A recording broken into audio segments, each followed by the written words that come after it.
তুমি যা দেখো তা তারা দেখতে পারবে না। তোমার নিজের স্বপ্ন সবার সাথে ভাগাভাগি করার নামই সাহসিকতা। সাহসিকতাই হলো সবাইকে তোমার স্বপ্নের কথা বলে তাদেরকে স্বপ্ন দেখতে শেখানো। কখনো হতাশায় নিমজ্জিত হইও না। যখন তোমার ন্যায় বিচারের পতাকা মাথা উঁচু করে উড়বে, তখন সবাই সেই পতাকা তলে তার জায়গা খুঁজে নেবে। এক শত্রুর প্রস্থান আর এক শত্রুর আগমন, অর্গুজ গোষ্ঠীগুলো অনেক ভোগান্তির শিকার হচ্ছে।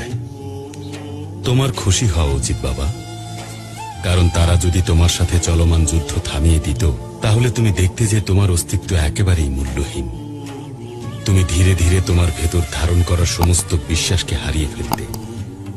যতক্ষণ তোমার ভেতর ঈমান আছে, ততক্ষণ তোমার শত্রু আছে।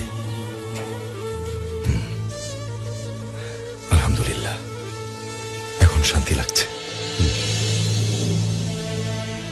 আবার কবে দেখা হবে? একটা ছোট্ট বিরতির পর দীর্ঘ সময়ের জন্য আমরা একত্রিত হব ইনশাআল্লাহ।